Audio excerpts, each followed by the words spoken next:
धन्यवाद विद्यार्थी लोग, हमारे वीडियो को सुनने वाले, समझने वाले, परीक्षा की तैयारी करने वाले। आज हम लोग लेसन 2 के पार्ट 1 पढ़ाने जा रहे हैं। जैसा कि लेसन फर्स्ट के पार्ट 1, 2 में खत्म कर दिया गया, लेसन का सवाल भी हल कर दिया गया है, लेकिन आज हम लोग लेसन नंबर 2 12वीं के बायो का पार्ट 1 को हल करेंगे। इसमें कई पार्ट बनेंगे, तो वो आगे देखा जाएगा कितने पार्ट में इसको खत्म करते हैं। कोई पहले से डिफरेंट नहीं है, कई पार्ट बनेंगे। तो इस अध्याय का नाम है पुष्पी पादपों में लैंगिक जनन। पुष्पी पादपों में लैंगिक जनन। लैंगिक जनन का पूरा ब्यौरा आपको बता दिया गया है। पूरा वीडियो को देखिए तभी फायदा होगा, अन्यथा आधे अधूरे देखने से कोई फायदा होने वाला नहीं है। 1 मिनट 2 मिनट देख लेने से आपको पूरा समझ में नहीं आएगा। इसलिए पूरा वीडियो देखिए, पढ़ना है तब, और ना पढ़ना है तो कोई बातें नहीं है, फिर तो अलग बातें हो गया। वो आपकी मर्जी पर चढ़ाता है निर्भर कि पढ़ेंगे, याद करेंगे या नहीं। चलिए आगे बढ़ते हैं। पुष्पी पादपों में लैंगिक जनन। पौधे होते हैं 2 तरह के, एक पुष्प वाले, एक बिना पुष्प वाले। पुष्प वाले को हम फ्लोरेंस प्लांट बोलेंगे और बिना पुष्प वाले को नॉन फ्लोरेंस प्लांट बोलेंगे। तो पुष्पी पादप में फूल लगते हैं और अपुष्पी में फूल नहीं लगते। तो यहां पर इस अध्याय में हम अपुष्पी यानी बिना फूल वाले नॉन फ्लोरेंस प्लांट का अध्ययन नहीं करेंगे। हम लोग अध्ययन केवल करेंगे वैसे पौधों का, वैसे प्लांट का जिसमें फूल लगते हैं, फ्लोरेंस प्लांट।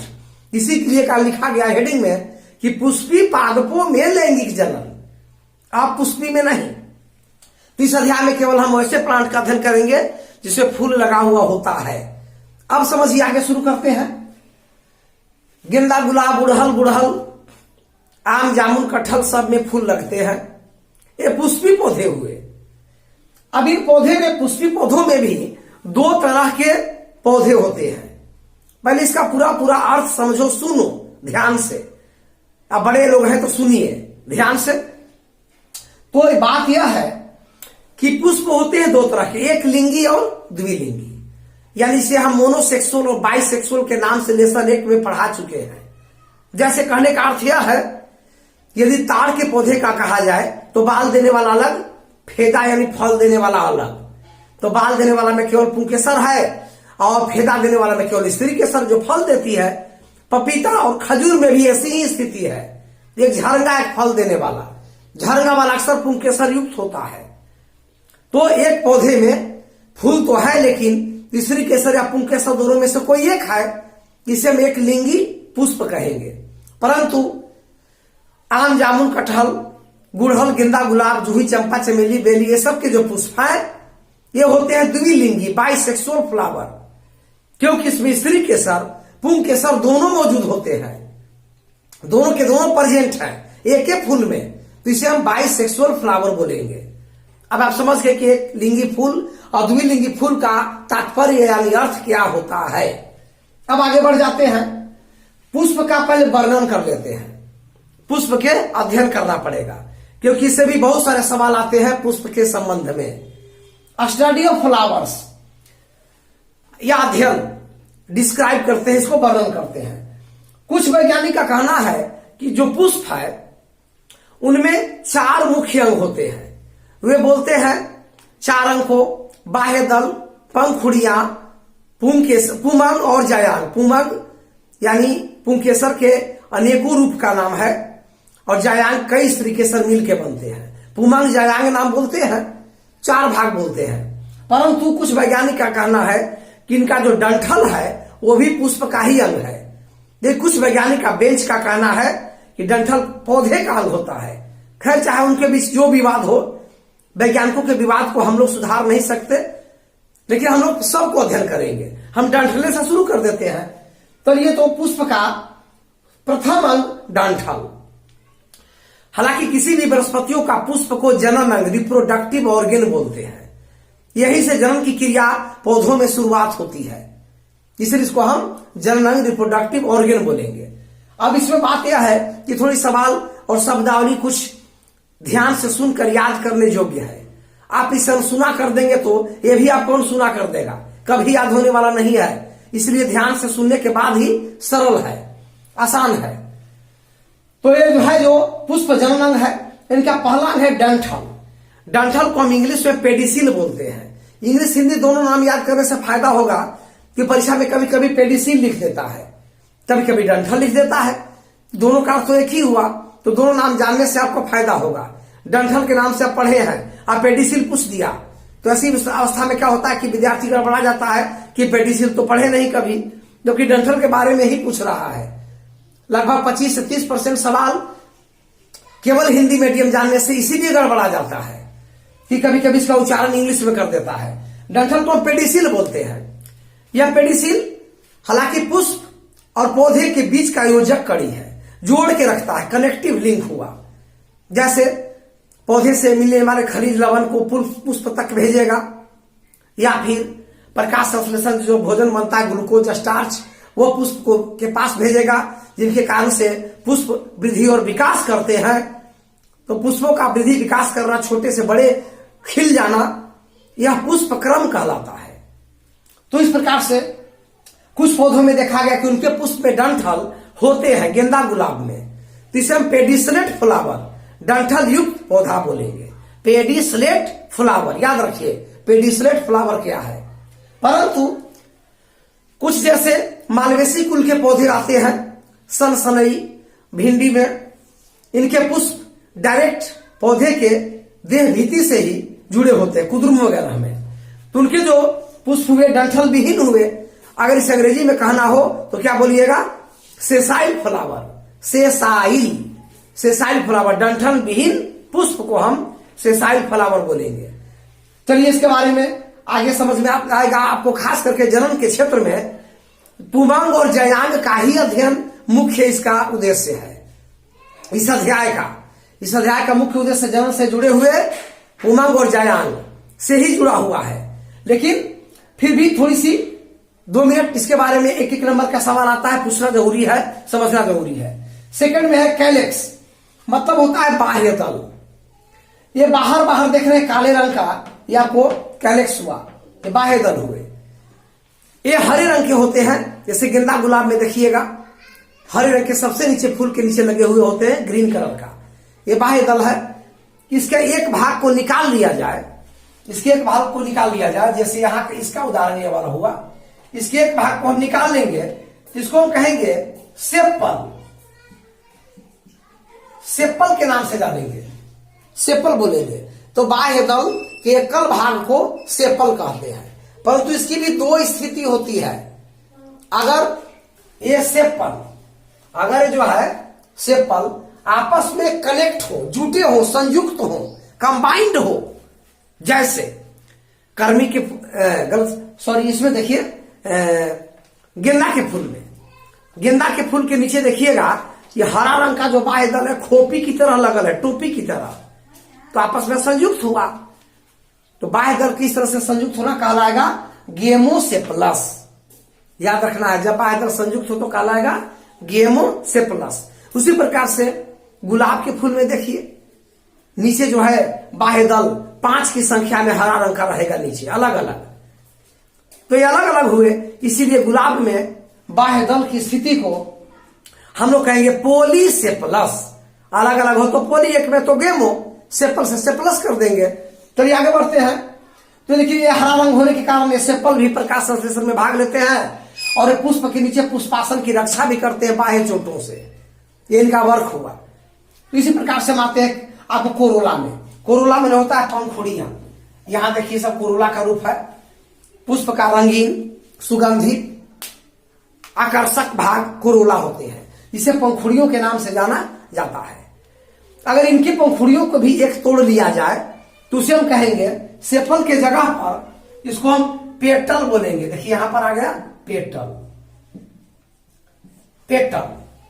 पंखुड़ियों के एक भाग को पेटल। कर्मी जैसे फूल में या धतूरा में आप देखते हैं कि माइक की तरह से उनकी पंखुड़ियां सट गई है, तो इसलिए उसको कहेंगे हम गेमो पेटल से पेटलस। परंतु गेंदा गुलाब में हम एक एक पंखुड़ियां तोड़ सकते हैं, गिन सकते हैं, इसको हम लोग कहेंगे पोलीपेटलस। गेमोपेटलस, पोलीपेटलस। पंखुड़ियां यदि संयुक्त हो तो गेमोपेटलस, अलग अलग हो तो पोलीपेटलस कहलाएगा। तो ये सब आपको ज्ञान बढ़ाने के लिए 12वीं में बहुत जरूरी है। सेप्पल, पेटल, पोली, गेमो सेसाइल, पेडिसिल, ये सब का अर्थ क्या है? आप अपने से उसका उत्तर दीजिएगा। चलिए आगे बढ़ जाते हैं।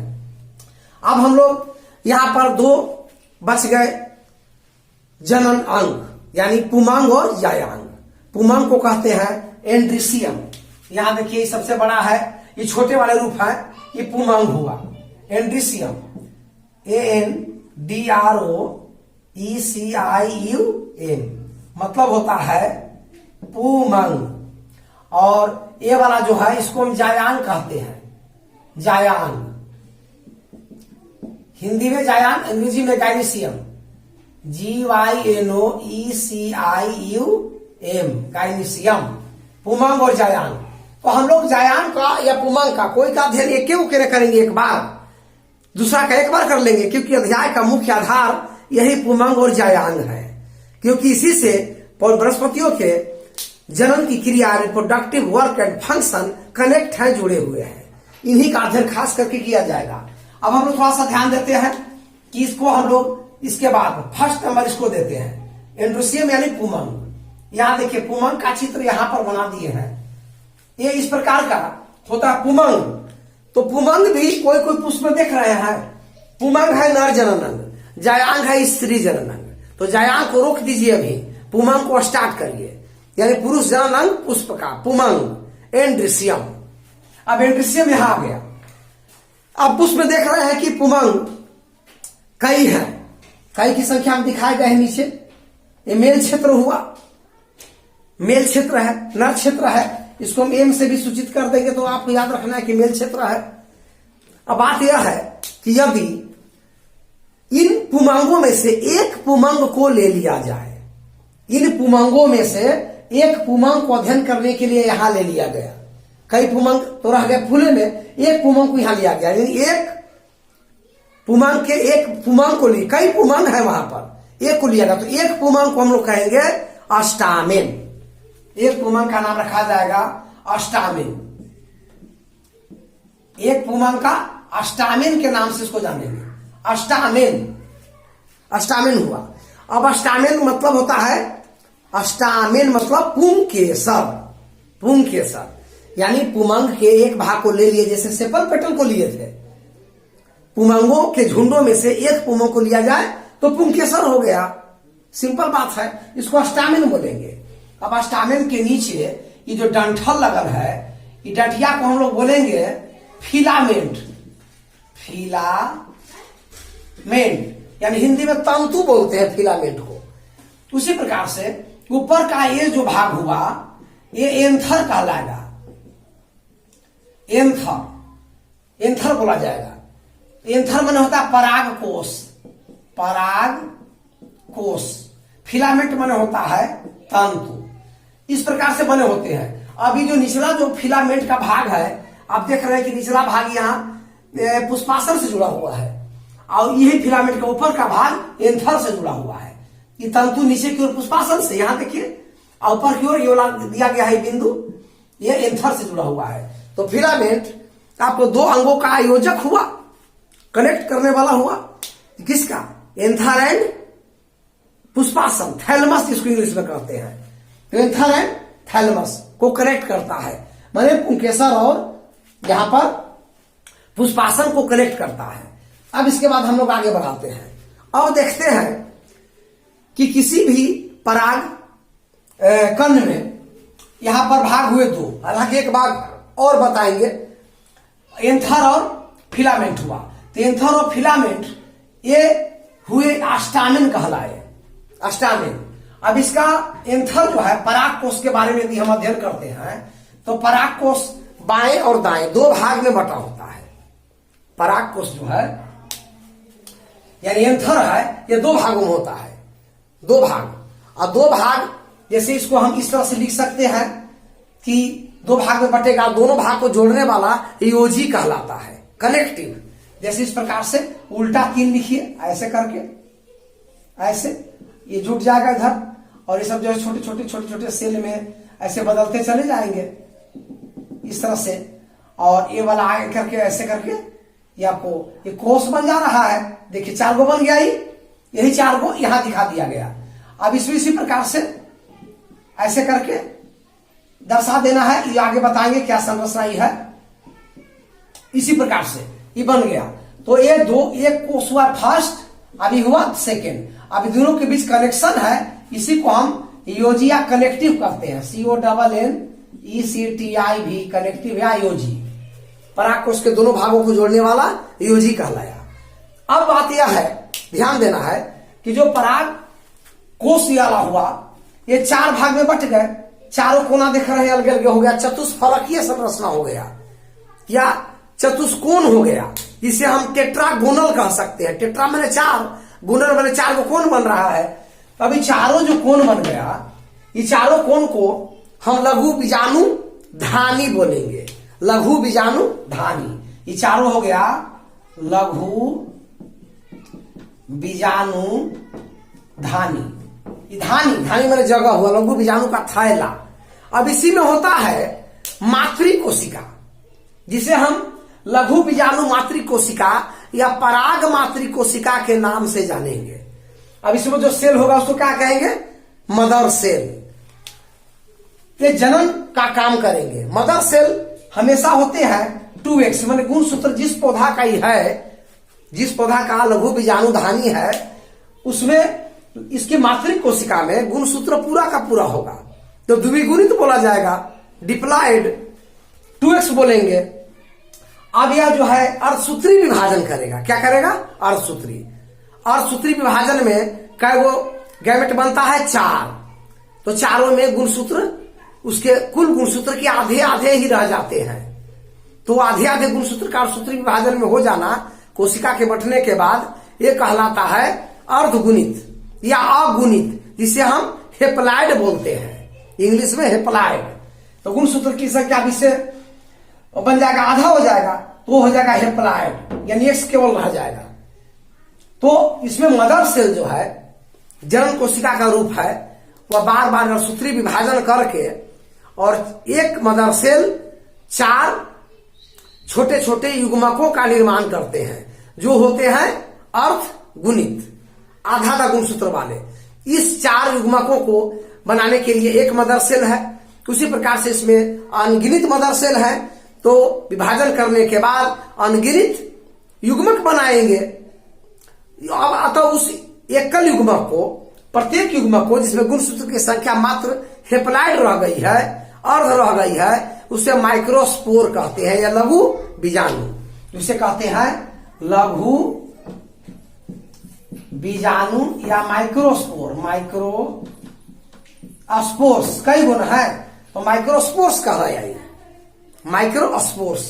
अब इसमें गुणसूत्र रह जाएगा x और मदर सेल में है 2x। तो मदर सेल अर्धसूत्री विभाजन करके अब इनमें बीजाणु जो बना, इसी को में गुणसूत्र आधा कर देते हैं, हाफ कर दिए। अब ये लघु बीजाणु हुआ, माइक्रोस्पोर बन गए।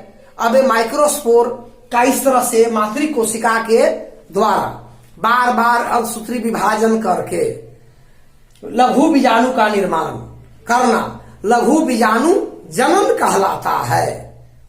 प्रश्न आएगा कि लघु बीजाणु जनन क्या है?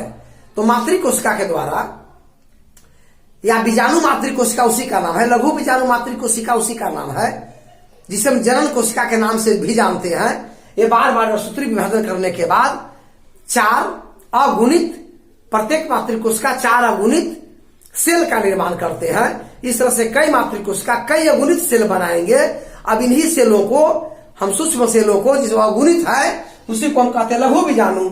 अब इसी प्रकार से मातृ कोशिका के द्वारा अर्धसूत्री विभाजन से लघु बीजाणु का बनना लघु बीजाणु जनन कहलाता है। माइक्रोस्पोरेंजेनेसिस, माइक्रोस्पोरेंजेनेसिस, लघु बीजाणु जनन। अभी लघु बीजाणु जनन होने के बाद लघु बीजाणु बनेंगे। अब यही लघु बीजाणु जो है आगे बढ़ करके पराग कोष बनाता है, POLLEN, पोलेन सेक। आगे चल करके क्या बनाएगा? पराग सेक्स, यानी पराग कोष बना देता है। अब पराग कोष में क्या भर जाएंगे? पराग कण। पराग कोष में भर जाएंगे, फिर पराग कण, ये पराग कण भर गए। अब जब इसका स्फुटन होगा वयस्क होने के बाद, तैयार हो गया, तो पराग कण जो है लाखों की संख्या में, हजारों की संख्या में ये निकल कर उड़ कर परागन क्रिया कर सकते हैं। यही है मेल गैमेट, एमएटी गैमेट, यानी पौधों का नर युग्मक के नाम से जाना जाएगा। यही है पौधों का नर युग्मक परागकण, पोलन ग्रेन्स। तो पोलन से बनाया लघु बीजाणु, लघु बीजाणु का निर्माण किया मातृकोशिका। मातृकोशिका पाया जाता है किसमें? लघु बीजाणुधानियों में। लघु बीजाणुधानी कहाँ हुए? एंथर में। एंथर दो भाग में बटा था और दोनों भाग में दो दो कोना, तो 4 चतुष्फलकीय हो गया। और इस प्रकार से एंथर कहाँ थे? किसमें? अस्टामिल में। अस्टामिल में तंतु भी है और कई अस्टामिल मिलकर क्या बनाएंगे? पुमंग। पुंकेसर और पुमंग में ही अंतर है। पुमंग कई पुंकेसरों का समूह है। अब कई पुमंगों में से एक पुमंग को लिया जाए तो पुंकेसर कहलाएगा, जिसे हम अस्टामिल बोलेंगे। और पुमंगों को कई पुंकेसरों का समूह है, उसको हम एंड्रोसियम बोलेंगे, एंड्रीसियम, इसको एंड्रीसियम के नाम से बोलेंगे। अब आप समझ गए होंगे कि एंड्रीसियम क्या है, अस्टामिल क्या है और योजी कनेक्टिव क्या है। मैंने अस्टामिल में तंतु के दो भाग ए और बी, 1 और 2 को जोड़ने वाले कुछ सेल होते हैं, उसे हम कनेक्टिव यानी योजी कहते हैं। इस तरीके से आप यहां तक पहले समझिए, याद करो कैसे कैसे बनते आ रहा है। यानी पुंकेसर कहते हैं पुमंग के एक भाग को, कई पुंकेसर के मिलने से पुमंग। पुंकेसर के भाग है एंथर, फिलामेंट। एंथर 2 भाग में जोड़ने वाले कनेक्टिव, इसमें 4 को कोना बनेगा, चारों लोगों बीजाणुधानी, उसमें हम मातृकोशिका और सूत्र विभाजन करेंगे, गुणसूत्र की संख्या आधी हो जाएगी और वे 4 युग्मक बनाएंगे, कई मातृकोशिका कई युग्मक, और प्रत्येक युग्मक को हम कहेंगे माइक्रोस्पोर या लघु बीजाणु। फिर आगे बढ़ के परागकोश बनाएंगे, परागकोश में परागकण भरेंगे, परागकण स्फुटित होकर के समय के अनुसार बाहर होगा। और यही जो है स्त्री केसर के आगे बताएंगे हम, वर्तिकाग्र पर जाके रकुरेगा और वही परागन निषेचन की क्रिया को आगे बढ़ाएगा। अभी तो हम लोग परागकण का इतना बात पढ़े, परागकण कैसे बनते हैं, अब इसी प्रकार से पढ़ेंगे कि स्त्री केसर के भी एगो बात बच गया। अब स्त्री केसर का भी पूरा वर्णन इसी तरह से, उसमें अंडे बनेंगे, ओवम। अब वो कैसे बनेगा? अब इसी प्रकार से इसको हम लोग अध्ययन अगली वीडियो में करेंगे। अभी आप पुमंग का अध्ययन करिए, पुष्प में डंठल, कैलेक्स, कोरोला का, बादल, पंखुड़िया का अध्ययन करिए। तो इसको आप बढ़िया से देख सकते हैं, पूरा चित्र, सब का नाम स्पेलिंग समझ सकते हैं। उसी प्रकार से जयांग जो है इसको कार्पेल बोलेंगे। कई स्त्री केसर को मिलाने से जायांग बनता है। जायांग के एकल रूप को कहते हैं कार्पेल। कार्पेल के भी 3 भाग बताएंगे हम आगे चलकर, यानी अस्टिग्मा, अस्टाइल और ओवरी। उसका वर्णन हम आगे करेंगे। अभी अस्टिग्मा, अस्टाइल और ओवरी का वर्णन आगे होगा। पहले आप क्या समझना है इसमें पर, यहाँ पर समझ सकते हैं पुंकेसर के बारे में। पुंकेसर केवल दिया गया, अस्टामिल के बारे में। अगली वीडियो में लाइक सब्सक्राइब करते रहिए।